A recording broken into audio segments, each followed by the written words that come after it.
दोस्तों नमस्कार। ये है मार्गदर्शन फॉर सिविल सर्विसेज। मैं अनुराग चौधरी।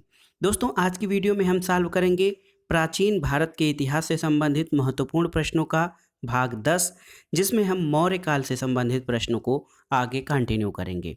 दोस्तों ये वीडियो गवर्नमेंट इंटर कॉलेज प्रवक्ता, government degree college assistant professor, उच्चतर शिक्षा केंद्रीय विद्यालय संगठन, टीजीटी पीजीटी और नेट जेआरएफ इतिहास के साथ साथ संघ लोक सेवा आयोग और अन्य राज्यों द्वारा आयोजित की जाने वाली परीक्षाओं के सामान्य अध्ययन खंड के लिए बहुत ही उपयोगी तथा महत्वपूर्ण है। तो आइए शुरू करते हैं आज का वीडियो।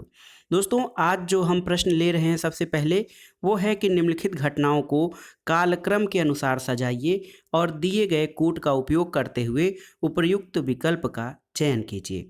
इसमें जो घटनाएं हैं दोस्तों देख लेते हैं।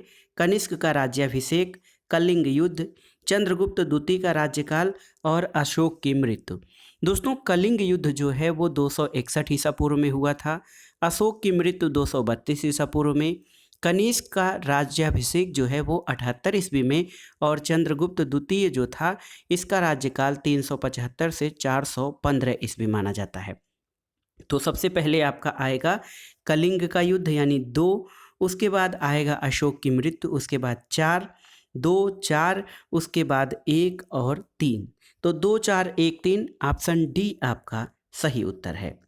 अगला प्रश्न है दोस्तों, देखिए निम्नलिखित में से कौन चंद्रगुप्त मौर्य के शासनकाल में सौराष्ट्र का प्रांतीय गवर्नर था, आपको बताना है। तो शास्प, पुष्यगुप्त, बिंदुसार या राधागुप्त। आपको बताना है कि चंद्रगुप्त मौर्य के शासनकाल में सौराष्ट्र का प्रांतीय गवर्नर कौन था। तो सही उत्तर है दोस्तों पुष्पगुप्त।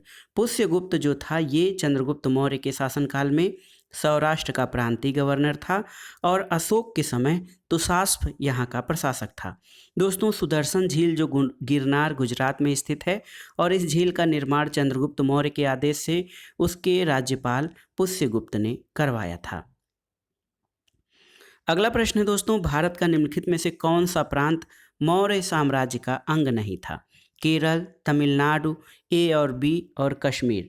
तो सही उत्तर क्या है दोस्तों, सी जो है आपका ए और बी यानी केरल और तमिलनाडु दोनों ही मौर्य साम्राज्य के अंग नहीं थे। और राजतरंगिणी आप जानते हैं कल्हड़ की रचना है। राजतरंगिणी से ये पता चलता है कि कश्मीर मौर्य साम्राज्य का अंग था, जहाँ पर अशोक ने श्रीनगर नामक नगर बसाया था। अगला प्रश्न है दोस्तों, निम्नलिखित में से कौन सा अंचल चंद्रगुप्त मौर्य के साम्राज्य में शामिल नहीं था। अफगानिस्तान, बलूचिस्तान, तमिलनाडु या बंगाल। तो सही उत्तर है दोस्तों तमिलनाडु। तमिलनाडु जो था ये चंद्रगुप्त मौर्य के साम्राज्य में शामिल नहीं था, लेकिन राजनैतिक तौर पर समस्त भारत का एकीकरण चंद्रगुप्त मौर्य के नेतृत्व में हुआ था और प्रारंभिक विजयों के फलस्वरूप चंद्रगुप्त का साम्राज्य ब्यास नदी से लेकर सिंधु नदी तक के प्रदेश पर हो गया था। अगला प्रश्न देखते हैं दोस्तों, दक्षिण भारत का कौन सा क्षेत्र अशोक के साम्राज्य का हिस्सा नहीं था। तो सही उत्तर है तमिलनाडु। तमिलनाडु जो था ये अशोक के साम्राज्य का हिस्सा नहीं था। अगला प्रश्न है, मौर्य शासन प्रबंध के अंतर्गत राजस्व व्यवस्था की देखरेख करने वाले अधिकारी का नाम क्या था। तो सही उत्तर है दोस्तों समाहर्ता। मौर्य शासन के अंतर्गत राजस्व विभाग का प्रमुख अधिकारी समाहर्ता होता है और इसका प्रमुख कार्य राजस्व इकट्ठा करना, आय व्यय का विवरण रखना और वार्षिक बजट तैयार करना होता था। इसके अलावा दोस्तों सन्निधाता जो था वो राजकीय कोष का मुख्य अधिकारी यानी कोषाध्यक्ष होता था।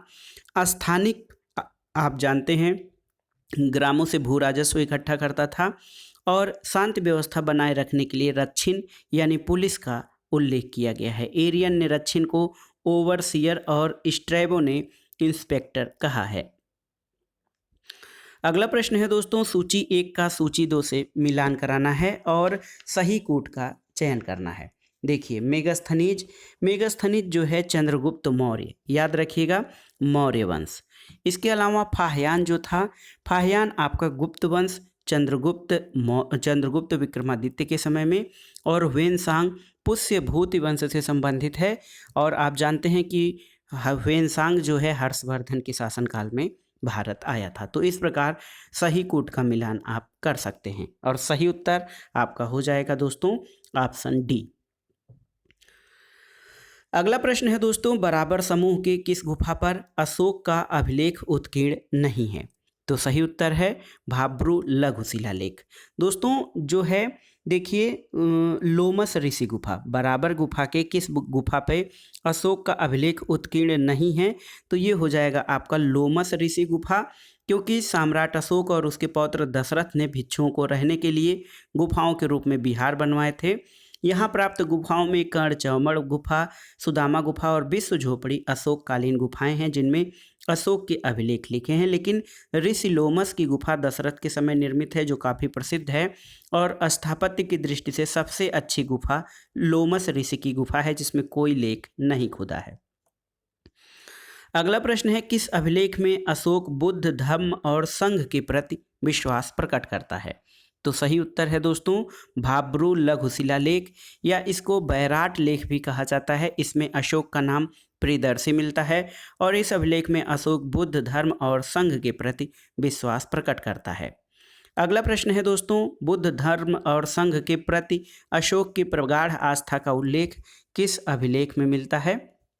तो इसमें आप जानते हैं भाब्रू लघु शिलालेख में जो है उसके बुद्ध धम्म और संघ के प्रति जो है अभिन्न श्रद्धा या प्रगाढ़ आस्था का उल्लेख मिलता है।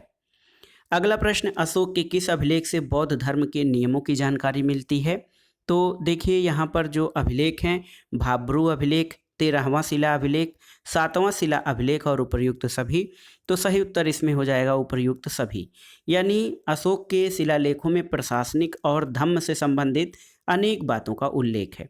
दोस्तों भाब्रू अभिलेख में बौद्ध धर्म के त्रिरत्न बुद्ध धम्म और संघ का उल्लेख है, और इसके अभिलेखों पर धम्म के जिन गुणों का प्रकट करवाया गया है वे दीघ निकाय के सिगालोवाद सूत्र में संग्रहित बुद्ध के उपदेश हैं।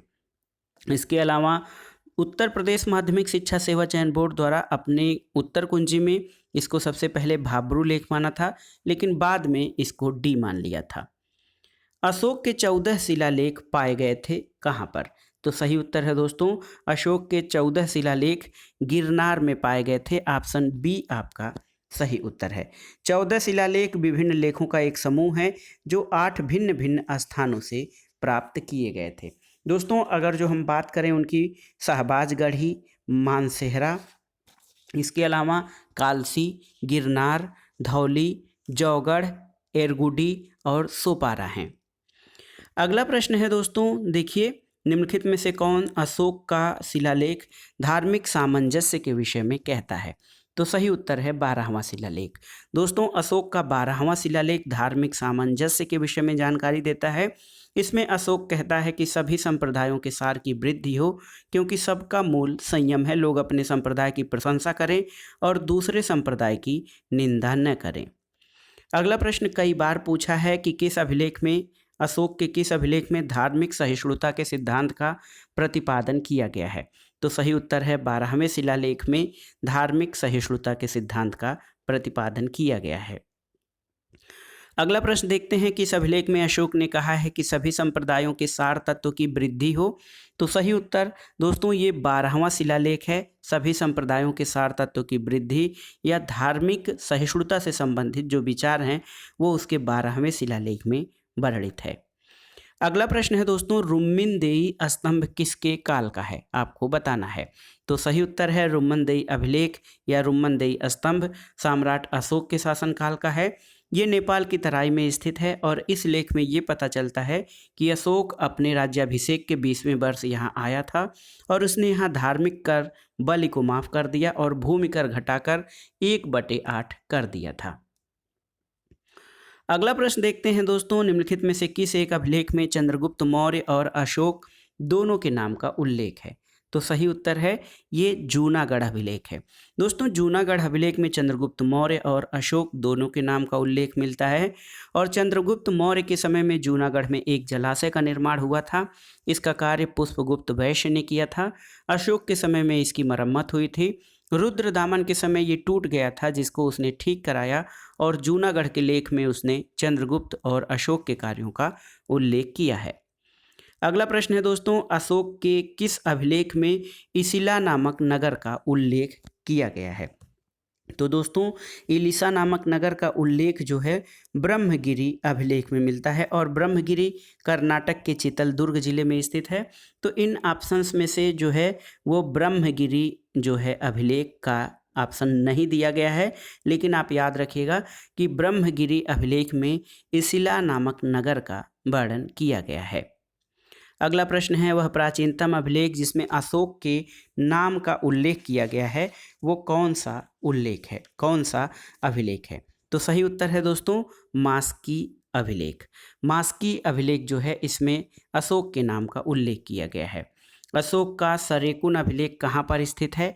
तो सही उत्तर है अशोक का सरेकुन अभिलेख कांधार में स्थित है और सरेकुन अभिलेख यूनानी और आर्मेइक लिपियों में लिखा गया द्विभाषी अभिलेख है। अगला प्रश्न है निम्नांकित किस स्थल पर स्थित स्तूप अवशेषों से अशोक की पाषाण पर उद्धृत प्रतिमा उसके नाम के साथ प्राप्त हुई है? तो सही उत्तर है ये कनगनहल्ली। कनगनहल्ली जो है ये स्थान, यहाँ पर स्तूप अवशेषों से अशोक के पाषाण पर उद्धृत प्रतिमा उसके नाम के साथ प्राप्त हुई है। दोस्तों राजा और रानी के साथ महिला परिचारिकाओं का चित्र मिला है और ब्राह्मी लिपि में सम्राट अशोक का नाम प्राप्त हुआ है। अगला प्रश्न देखिए मौर्य सम्राट या मौर्य शासन व्यवस्था में देखिए बहुत ही महत्वपूर्ण है मौर्य शासन व्यवस्था। इसमें आपको बताना है कि मौर्य शासन व्यवस्था में लक्षणाध्यक्ष जो है कौन होता था।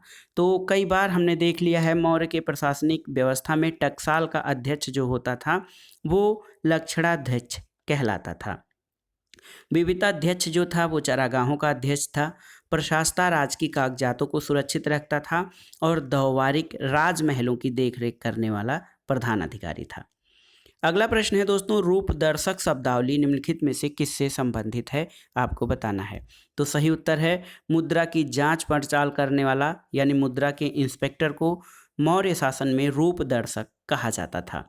टकसाल का अध्यक्ष लक्षणाध्यक्ष था, लेकिन जो सिक्कों की गुणवत्ता का परीक्षण करता था उसको मुद्रा इंस्पेक्टर कहा जाता था और उसे रूपदर्शक कहा जाता था मौर्य शासन में। अगला प्रश्न है कश्मीर में श्रीनगर नामक शहर की स्थापना या श्रीनगर नामक नगर की स्थापना किसने की थी? तो सही उत्तर है सम्राट अशोक ने। दोस्तों कल्हड़ की राजतरंगिणी में वर्णन है कि अशोक शिव का उपासक था। उसने कश्मीर में श्रीनगर और नेपाल में देवपाटन नामक 2 नगरों की स्थापना करवाई थी। यही प्रश्न एक बार और पूछा है कि कश्मीर में श्रीनगर किसने बसाया था? तो आप जानते हैं मौर्य शासक सम्राट अशोक ने श्रीनगर की स्थापना की थी। अगला प्रश्न है दोस्तों देखिए बहुत ही महत्वपूर्ण प्रश्न है मौर्य साम्राज्य के पतन का संभावित कारण क्या था, आपको बताना है। तो सही उत्तर है दोस्तों विशाल सैन्य वाहिनी के रख रखाव में होने वाले खर्च, अधिकारियों को प्राप्त वेतन और जमीन बंदोबस्त में होने वाले अर्थ व्यय की वजह से मौर्य साम्राज्य की अर्थव्यवस्था डगमगा गई थी। तो आप जानते हैं कि मौर्य शासन में जो सेना थी वो बहुत बड़ी थी और यहाँ पर उनके सेना के रखरखाव में खर्च, अधिकारियों को वेतन और ज़मीन बंदोबस्त में जो धन व्यय होता था उसकी वजह से मौर्य साम्राज्य की अर्थव्यवस्था डगमगा गई थी और ये सबसे अधिक उत्तरदायी, सबसे अधिक महत्वपूर्ण कारक यही था। और एक तरह से देखा जाए मौर्य साम्राज्य के पतन का सर्वाधिक प्रमुख कारण अयोग्य उत्तराधिकारी भी थे।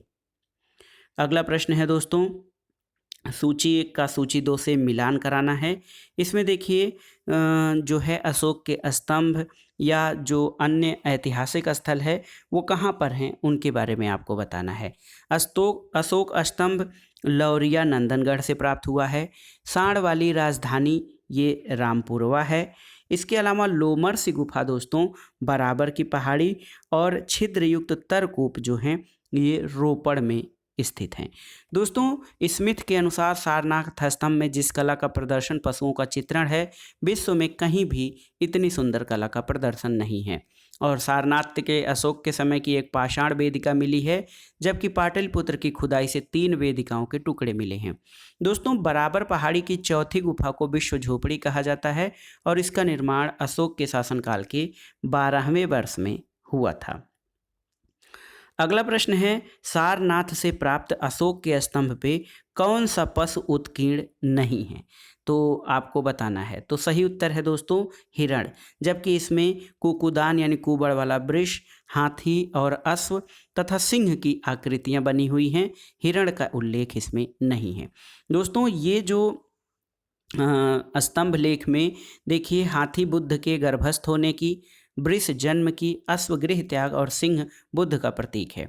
इससे ये पता चलता है कि जो ये स्तंभ है वो अशोक के बौद्ध धर्म के प्रति गहरी आस्था का विवेचन करता है और इस पे हिरण का उल्लेख नहीं है। अगला प्रश्न है दोस्तों, किस शासक ने अपने को देवताओं का प्रिय कहलवाया था? तो सही उत्तर है अशोक। अशोक का एक नाम देव नाम प्रियदर्शी या देव नाम प्रिय या सुंदर देव नाम प्रियदर्शी, यानी राजा, ऐसा राजा जो देवताओं का प्रिय हो, और कहीं कहीं उसका नाम पुराणों में अशोक वर्धन भी आया है। अगला प्रश्न है दोस्तों, श्रीलंका के उस राजा का नाम क्या है जो अशोक के समकालीन था? तो सही उत्तर है देवनामपिया तिस्सा। सही उत्तर है देवनामपिया तिस्सा जो है ये श्रीलंका के राजा थे जो अशोक के समकालीन थे। उन्होंने अशोक की तरह देवनामप्रिय की उपाधि धारण की। मस्की और गुर्जरा अभिलेखों में अशोक देवनामप्रिय और देवनामप्रियदर्शी उपाधियों से विभूषित है। अगला प्रश्न है, अशोक के किस शिलालेख में उसके कलिंग विजय का उल्लेख मिलता है? तो सही उत्तर है कलिंग विजय से संबंधित उल्लेख 13वां शिलालेख है दोस्तों, और ये अशोक के राज्यकाल की पहली बड़ी घटना कलिंग युद्ध, और इसमें अशोक की विजय थी। अशोक के 13वें शिलालेख से इस युद्ध के संदर्भ में स्पष्ट साक्ष्य मिलते हैं, और ये घटना अशोक के राज्याभिषेक के 8वें वर्ष यानी 261 ईसा पूर्व में घटित हुई थी। अगला प्रश्न है, कलिंग युद्ध का विवरण हमें प्राप्त होता है कहाँ से? तो सही उत्तर है 13वें शिलालेख यानी ऑप्शन ए आपका सही उत्तर है। अशोक ने कलिंग राज्य पर आक्रमण कब किया था? तो दोस्तों सही उत्तर है 261 ईसा पूर्व। कलिंग इस पर आक्रमण अशोक ने अपने शासनकाल के राज्याभिषेक के 8वें वर्ष यानी 261 ईसा पूर्व में किया था। अगला प्रश्न है दोस्तों, सम्राट अशोक ने कलिंग को कब विजित किया था? तो सही उत्तर है राज्याभिषेक के 8वें वर्ष में यानी 261 ईसा पूर्व में अशोक ने कलिंग पर विजय प्राप्त की थी। 13वां शिलालेख देखिए, कई बार परीक्षाओं में पूछा है 13वां शिलालेख किससे संबंधित है? तो ये कलिंग विजय यानी युद्ध से संबंधित है 13वां शिलालेख। अगला प्रश्न है, अशोक के किस शिलालेख में युद्ध और हिंसा के कारण जनित उसके अंतर्मन की व्यथा प्रतीत होती है? तो सही उत्तर है दोस्तों धौली और जौगढ़। कलिंग शिलालेख के अलावा उसके धौली और जौगढ़ ये दोनों उड़ीसा में हैं। ऐसे शिलालेख हैं कि जिनसे अशोक के कलिंग युद्ध के बाद युद्ध और हिंसा के कारण जन समुदाय को क्षति को देखकर उसके अंतर्मन की व्यथा को प्रकट किया गया है। अगला प्रश्न है दोस्तों, अशोक ने अपने किस शिलालेख में 8वीं जातियों का उल्लेख किया है? तो सही उत्तर है 13वां शिलालेख। दोस्तों अशोक ने अपने 13वें शिलालेख में 8वीं जातियों का उल्लेख किया है, और इस शिलालेख में अशोक 8वीं जनजातियों को धमकी देता है कि वे धम्म के मार्ग का अनुसरण करें, अन्यथा परिणाम बुरा होगा। अगला प्रश्न बहुत ही महत्वपूर्ण है, मौर्य काल में राजकीय मुद्रा को क्या कहा जाता था? आपको बताना है। ऑप्शन देखिए, निष्क, पर्ण, कासारपण या शतमान। तो सही उत्तर है दोस्तों अशोक के शासनकाल में जो है वो मौर्य काल में राजकीय मुद्रा को पर्ण कहा जाता था। ऑप्शन बी आपका सही उत्तर है। तो सही उत्तर मौर्य काल में राजकीय मुद्रा पर्ण कही जाती थी। ऑप्शन बी आपका सही उत्तर है। दोस्तों ये 3/4 तोले के बराबर चांदी का सिक्का था, और इसके ऊपर पीपल, सूर्य, चंद्र, मयूर और बैल खुदे होते थे। सोने के सिक्कों को निष्क कहा जाता था, और माशक और काकड़ तांबे का सिक्का होता था। माशक चांदी के पड़ का 1/16वां भाग होता था। अगला प्रश्न देखते हैं दोस्तों, देखिए कि निम्नांकित में से किस मौर्य शासक ने आजीवक संप्रदाय को संरक्षण दिया था? तो सही उत्तर बिंदुसार। दोस्तों मौर्य शासक बिंदुसार, या जिसको कि अमित्रघात भी कहा जाता है, ये आजीवक संप्रदाय का पोषक था, और दिव्यावधान नामक ग्रंथ से ये पता चलता है कि उसके दरबार में आजीवक संप्रदाय का एक ज्योतिषी निवास करता था। अगला प्रश्न है दोस्तों, निम्नलिखित में से कौन मौर्य शासक आजीवक मत का समर्थक था? तो देख लीजिए, दशरथ। यहाँ पर आपको जानना चाहिए कि बिंदुसार और दशरथ ये दोनों ही दोस्तों आजीवक मत के समर्थक थे। और दशरथ नागार्जुनी पहाड़ी में आजीवक संप्रदाय के लिए 3 गुफाएं गोपी, लोमर्स और बड़थिका बहियक गुफा का निर्माण करवाया था। अगला प्रश्न है, निम्नलिखित में से किसने नागार्जुनी पहाड़ियों को आजीविकों को दान में दिया था? तो सही उत्तर है दोस्तों दशरथ ने। दशरथ आजीवक संप्रदाय में विश्वास करता था और इसने नागार्जुनी पहाड़ियों की गुफाओं को आजीविकों को दान दिया था। अगला प्रश्न बहुत ही महत्वपूर्ण है, अशोक के अभिलेखों की भाषा क्या है? तो सही उत्तर है दोस्तों, अशोक के अभिलेखों की भाषा प्राकृत है। और अशोक के अभिलेखों का या हमें उसके इतिहास का मुख्य उल्लेख अभिलेखों से मिलता है। उसके शिलालेख, स्तंभ लेख, गुहा लेख जो हैं ये 14 विभिन्न लेखों का एक समूह है जो 8 स्थानों से मिले हैं। अशोक के अधिकांश अभिलेख प्राकृत भाषा और ब्राह्मी लिपि में लिखे गए हैं। तो यहाँ पर देखिए, ये ब्राह्मी और खरोष्टी ये लिपियां हैं, पाली और प्राकृत भाषाएं हैं। तो अनेक अभिलेख जो हैं अशोक के वो प्राकृत भाषा में और ब्राह्मी लिपि में लिखे गए हैं। केवल 2 अभिलेखों शहबाजगढ़ी और मानसेहरा की लिपि ब्राह्मी न होकर खरोष्टी है। अगला प्रश्न है दोस्तों, बहुत ही महत्वपूर्ण है। देखिए, अशोक के शिलालेखों की लिपि क्या है? तो यहाँ पे आपको बताना है। सही उत्तर है ब्राह्मी लिपि। अशोक के शिलालेखों की जो लिपियां हैं वो ब्राह्मी लिपि है। अगला प्रश्न है, अशोक के समय ज़्यादातर अभिलेख किस भाषा में लिखे गए हैं? तो याद रखिएगा, प्राकृत भाषा और ब्राह्मी लिपि में अधिकतर शिलालेख लिखे गए हैं। अगला प्रश्न है, अशोक के किस स्थान को अभिलेख को रानी का अभिलेख कहा जाता है? आपको बताना है। तो सही उत्तर है दोस्तों कौशाम्बी। कौशाम्बी का जो लघु स्तंभ लेख है वो अशोक की रानी कारुआकी द्वारा दान दिए जाने का उल्लेख है और इसे रानी का अभिलेख भी कहा जाता है। और इसी में उसके एकमात्र पुत्र तीवर का उल्लेख मिलता है। अगला प्रश्न देखते हैं दोस्तों, सम्राट अशोक की निम्नलिखित रानियों में किसका नाम उसके अभिलेखों में उल्लिखित है? तो ऑप्शन ए आपका सही उत्तर है कारुवाकी। दोस्तों, सम्राट अशोक की रानियों में जो कारुवाकी रानी है उसका नाम उसके अभिलेख में वर्णित है। अगला प्रश्न है, अशोक का समकालीन सीरिया और पश्चिमी एशिया का शासक कौन था? तो सही उत्तर है एंटियोकस द्वितीय। एंटियोकस द्वितीय जो है वो अशोक के समकालीन सीरिया और पश्चिमी एशिया का शासक था। और मौर्य शासक अशोक के 13वें शिलालेख से ये ज्ञात होता है कि अशोक के 5 यवन राजाओं के साथ मैत्रीपूर्ण संबंध थे, जिसमें एंटियोकस द्वितीय, थियोस और तुर्मै, और इसके अलावा तुर्मै का शासक टालेमी और फिलाडेल्फस, और अंतकिनी या एनिकिनी एंटीगोनस गोनातास ये मैक्दूनिया का राजा था। अगला प्रश्न है दोस्तों, देखिए, निम्नलिखित विदेशी राजाओं में से कौन अशोक का समकालीन नहीं था? ऑप्शन है आपके एंटियोकस थियोस, टालमी फिलाडेल्फस, मगस या फिर डेरियस द्वितीय। तो सही उत्तर है डेरियस द्वितीय अशोक का समकालीन नहीं था, जबकि एंटियोकस, टालमी फिलाडेल्फस और मगस ये अशोक के समकालीन राजा थे। अगला प्रश्न है दोस्तों, अशोक ने अपने समकालीन शासकों से मैत्रीपूर्ण संबंध बनाए रखे थे, इसका उल्लेख उसके किस अभिलेख में मिलता है? तो सही उत्तर है 13वें शिलालेख में ये उल्लेख मिलता है कि अशोक अपने समकालीन शासकों से मैत्रीपूर्ण संबंध बनाए रखे थे। अगला प्रश्न है दोस्तों, अशोक के किस अभिलेख में दक्षिण भारत के 5 राज्यों का उल्लेख मिलता है? तो ये था शिलालेख संख्या 2। दोस्तों, अशोक के शिलालेख संख्या 2 में दक्षिण भारत के 5 राज्यों चोल, पांड्य, सत्यपुत्र, केरलपुत्र और ताम्रपाणी यानी श्रीलंका का उल्लेख मिलता है। ये सभी तमिल राज्य थे और उसके साम्राज्य से बाहर थे। 13वां शिलालेख कलिंग युद्ध के बारे में भी जानकारी देता है। अगला प्रश्न है, अशोक द्वारा बराबर गुफा का निर्माण करवाया गया था, किसके लिए? तो सही उत्तर है अशोक द्वारा बराबर गुफा का निर्माण आजीविकों के लिए करवाया गया था। और अशोक ने बराबर की पहाड़ी बिहार में अपने राज्याभिषेक के 12वें और 19वें वर्ष क्रमशः 2 गुफाओं सुदामा गुफा और कर्ण चौपार गुफा आजीवक संप्रदाय को दान में दिया था। अगला प्रश्न है दोस्तों, बराबर गुफा कहाँ पर स्थित है या किससे संबंधित है? तो सही उत्तर है बराबर गुफा आजीविकों से संबंधित है। अगला प्रश्न है, बराबर पर्वत क्षेत्र में अशोक के दानों से लाभान्वित होने वाले कौन थे? ये आपको बताना है। तो सही उत्तर है दोस्तों आजीवक, क्योंकि बराबर क्षेत्र में जो गुफाएं थी वो आजीविकों को दान में दी गई थी।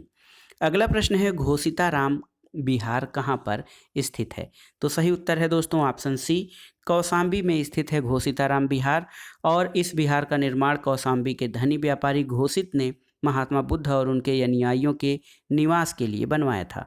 दोस्तों महाजनपद काल में कौशाम्बी वत्स राज्य की राजधानी थी और उदयन यहाँ का प्रसिद्ध शासक था। अगला प्रश्न है, अशोक ने लुम्बिनी ग्राम के लिए भू राजस्व की दर कितनी नियत की थी? तो आप जानते हैं 1/8। दोस्तों जो है भू राजस्व की दर अशोक ने लुम्बिनी के लिए बहुत कम नियत की थी। और रुम्मिनदेई स्तंभ लेख से ये पता चलता है कि अशोक अपने राज्याभिषेक के 20वें वर्ष में लुम्बिनी आया था और यहाँ धार्मिक कर बलि माफ कर दिया और भू राजस्व की दर घटाकर 1/8 कर दिया था और इसे आर्थिक अभिलेख भी कहा जाता है। तो याद रखिएगा, रुम्मनदेई स्तंभ लेख को आर्थिक अभिलेख भी कहा जाता है। अगला प्रश्न है, अर्थशास्त्र में कितने तीर्थ यानी प्रशासनिक विभागों का उल्लेख मिलता है? तो सही उत्तर है दोस्तों, कौटिल्य के अर्थशास्त्र में जो है केंद्रीय प्रशासन के शीर्षस्थ अधिकारियों को तीर्थ कहा जाता था और इनके 18 विभागों का उल्लेख मिलता था। इनमें सबसे महत्वपूर्ण जो था वो जो है महत्वपूर्ण तीर्थ महामात्य मंत्री, प्रधानमंत्री और पुरोहित होते थे। अगला प्रश्न है, मौर्य शासन व्यवस्था में रूपदर्शक नामक अधिकारी क्या था? तो ये दोस्तों सिक्कों का परीक्षक या जो क्वाइन इंस्पेक्टर होता था वो होता था रूपदर्शक। अगला प्रश्न है, किसने अपने ग्रंथ में मुद्रा जालसाजों को संदर्भित किया है? तो सही उत्तर है कौटिल्य। अपने अर्थशास्त्र में कौटिल्य ने केंद्रीय प्रशासन का विस्तृत विवरण दिया है और इसमें उन्होंने मुद्रा जालसाजों का उल्लेख किया है जिनको कूटा रूपकार कहा जाता था। अगला प्रश्न है दोस्तों, पौतवाध्यक्ष किस शासन का या किस विभाग का प्रभारी अधिकारी होता था? तो सही उत्तर है पौतवाध्यक्ष तौलमान का प्रभारी अधिकारी होता था और अर्थशास्त्र के अध्यक्ष प्रचार अध्याय में 28 अध्यक्षों का उल्लेख है। दोस्तों गणिकाध्यक्ष गणिकाओं का अध्यक्ष होता था, देवताध्यक्ष धार्मिक संस्थाओं का और मुद्राध्यक्ष पासपोर्ट विभाग का अध्यक्ष होता था। यही प्रश्न फिर से एक बार पूछा गया है कि मौर्य युग में पौतवाध्यक्ष किस विभाग का प्रमुख होता था? तो आप जानते हैं ये माप तौल विभाग का प्रमुख होता था। मौर्यों के समय में समाहर्ता का कार्य क्या था? तो दोस्तों समाहर्ता आप जानते हैं कि वह एक राजस्व संग्रहकर्ता अधिकारी होता था। निम्नलिखित मौर्यवंशी शासकों में किसने केवल कश्मीर पर शासन किया था? आपको बताना है। ऑप्शन है बृहद्रथ, दशरथ, संप्रत या जालौक। तो सही उत्तर है ऑप्शन डी जालौक। याद रखिएगा दोस्तों, कल्हड़ की राजतरंगिणी से ये पता चलता है कि अशोक के पुत्र जालौक ने कश्मीर पर शासन किया था और वह कश्मीर के इतिहास में शैव धर्म के प्रचारक और बौद्धों के उत्पीड़क के रूप में प्रसिद्ध है। दोस्तों बाणभट्ट के हर्षचरित और विष्णु पुराण दोनों में बृहद्रथ की धोखेबाजी से की गई हत्या का उल्लेख मिलता है। और दोस्तों ये जो मौर्यवंशी शासकों में केवल कश्मीर पर शासन करने वाला जो शासक था वो जालौक था। अगला प्रश्न है, प्रतिवेदक का कार्य क्या होता था? तो सही उत्तर है घटनाओं की सूचना देना प्रतिवेदक का कार्य होता था, यानी जनता की जो बात होती थी उसको राजा तक पहुंचाने वाला अधिकारी प्रतिवेदक कहलाता था। अगला प्रश्न है, मौर्य काल में शिक्षा का सर्वाधिक प्रसिद्ध केंद्र कौन सा था? आपको बताना है। तक्षशिला, उज्जैनी, नालंदा या फिर वल्लभी। तो सही उत्तर है दोस्तों तक्षशिला। भारतीय इतिहास में तक्षशिला जो है विद्या और शिक्षा के महान केंद्रों में सबसे महत्वपूर्ण था और इसे दुनिया का प्रथम विश्वविद्यालय कहा जाता है जिसकी स्थापना 700 ईसा पूर्व में हुई थी। तो दोस्तों वल्लभी विश्वविद्यालय आप जानते हैं कि सौराष्ट्र गुजरात में था। नालंदा विश्वविद्यालय बिहार में है और इसको बख्तियार खिलजी द्वारा 1193 में नष्ट कर दिया गया था। नालंदा विश्वविद्यालय इसकी स्थापना गुप्त शासक कुमार गुप्त ने की थी और नालंदा विश्वविद्यालय के अवशेषों की खोज अलेक्जेंडर कनिंघम ने की थी। अगला प्रश्न है दोस्तों, सम्राट अशोक ने न्याय करने के लिए किस पदाधिकारी की नियुक्ति की थी, आपको बताना है। तो अशोक के समय में न्याय करने वाला अधिकारी दोस्तों रज्जुक नामक अधिकारी होता था। और चौथे स्तंभ लेख में अशोक ने रज्जुकों में पूर्ण विश्वास प्रकट करते हुए कहा है कि जिस प्रकार माता पिता योग्य धात्री के हाथों में बच्चे को सौंपकर आश्वस्त हो जाते हैं, उसी प्रकार मैंने ग्रामीण जनता के सुख के लिए रज्जुकों की नियुक्ति की है। अगला प्रश्न है, निम्नलिखित में से कौन से कार्य अशोक द्वारा नियुक्त राजुक निष्पादित करते थे। तो रज्जुक या राजुक जो थे वो राजस्व कार्य और न्यायिक कार्य, यानी कहा जाए तो ए और बी दोनों प्रकार के कार्य रज्जुकों द्वारा किया जाता था। अगला प्रश्न है, जनपद स्तर पर मौर्य अधिकारियों का सही अवरोही क्रम क्या था, आपको बताना है। दोस्तों जनपद स्तर पर देखिए प्रादेशिक, राजुक और युक्त। यहाँ पर ऑप्शन डी आपका सही उत्तर होगा। प्रादेशिक मंडल का प्रधान अधिकारी होता था। राजुक पहले केवल राजस्व विभाग का कार्य करते थे, बाद में न्यायिक कार्य भी सौंप दिए गए थे और इनकी जो स्थिति थी वो वर्तमान में जिलाधिकारी के समान थी। और युक्त जो है ये जिले के अधिकारी होते थे जो राजस्व वसूल करते थे और उसका लेखा जोखा रखते थे। दोस्तों प्रादेशिक और राजुक अपने कार्यों में युक्त नामक अधीनस्थ अधिकारियों की सहायता प्राप्त करते थे। इनका सही जो है अवरोही क्रम सबसे बड़ा प्रादेशिक, उसके बाद राजुक, फिर युक्त का नंबर आता था। अगला प्रश्न है, मौर्य काल में भवनों का निर्माण लकड़ी से भी होता था, इसका पुरातात्विक प्रमाण कहाँ से मिला है। तो सही उत्तर है दोस्तों कुम्भहार से। आधुनिक पटना नगर के बुलंदीबाग और कुम्भहार नामक स्थानों से 1912 से 1914 में स्नूपर द्वारा उत्खनन कराए गए थे। उससे इस राजप्रसाद के कुछ स्तंभ प्राप्त हुए थे जो आग लगने के कारण नष्ट हो गए थे। दोस्तों फाहियान एक चीनी यात्री था, उसने लिखा है कि पाटलिपुत्र का राजप्रसाद देवताओं द्वारा निर्मित है। और दोस्तों मौर्य काल में भवनों का निर्माण लकड़ी से भी होता था, इसका प्रमाण कुम्भहार से प्राप्त अवशेषों से मिला है। अगला प्रश्न है, निम्नलिखित स्थानों में कहाँ पर वृषभ यानी बैल के शीर्ष वाला अशोक स्तंभ मिला है। तो सही उत्तर है दोस्तों रामपुरवा से वृषभ की आकृति वाला स्तंभ मिला है। सांची के स्तूप का निर्माण किसने करवाया था। तो सही उत्तर है दोस्तों अशोक ने। स्थापत्य कला के दृष्टिकोण से सांची के स्तूप को सर्वश्रेष्ठ माना गया है। सांची मध्य प्रदेश में रायसेन जिले में स्थित है और इसका निर्माण अशोक ने करवाया था। इस स्तूप का आरंभिक काल 3री शताब्दी ईसा पूर्व है। अगला प्रश्न है, सांची स्तूप के निर्माता कौन थे। तो आप जानते हैं अशोक जो है सांची स्तूप का निर्माण करवाया था। अगला प्रश्न है दोस्तों, जेतवन विहार कहाँ स्थित था, आपको बताना है। कौशाम्बी, श्रावस्ती, राजगृह या नालंदा। तो सही उत्तर है दोस्तों श्रावस्ती। जेतवन विहार श्रावस्ती में था और बुद्ध के सबसे अधिक शिष्य कौशल राज्य में हुए थे और यहाँ की राजधानी श्रावस्ती में ही उन्होंने सर्वाधिक उपदेश दिए थे। जेतवन विहार श्रावस्ती में स्थित है। अगला प्रश्न है, मौर्य वंश के ठीक बाद किस वंश ने शासन किया था। तो सही उत्तर है दोस्तों मौर्य वंश के ठीक बाद शुंग वंश ने शासन किया था, ऑप्शन डी। और आपकी जानकारी के लिए बता दें कि मौर्य वंश का अंतिम शासक बृहद्रथ था। बृहद्रथ की हत्या इसके सेनापति पुष्यमित्र शुंग के द्वारा 185 ईसा पूर्व में की गई थी और पुष्यमित्र शुंग ने एक नए राजवंश की स्थापना की थी जिसको शुंग वंश के नाम से जाना जाता था। पुष्यमित्र शुंग जो है कट्टर ब्राह्मणवादी था। इसने 2 अश्वमेध यज्ञ किए और इन अश्वमेध यज्ञों के पुरोहित पतंजलि थे जिन्होंने महाभाष्य की रचना की थी। वही प्रश्न फिर से, अंतिम मौर्य शासक कौन था। तो सही उत्तर है दोस्तों बृहद्रथ जो था वो अंतिम मौर्य शासक था। अगला प्रश्न और इस वीडियो का आखिरी प्रश्न है दोस्तों, श्रेष्ठिन शब्द का प्रयोग किसके लिए किया गया है। तो सही उत्तर है श्रेणी के अध्यक्ष के लिए श्रेष्ठिन या सेठी शब्द का प्रयोग, सेठी का प्रयोग किया गया है।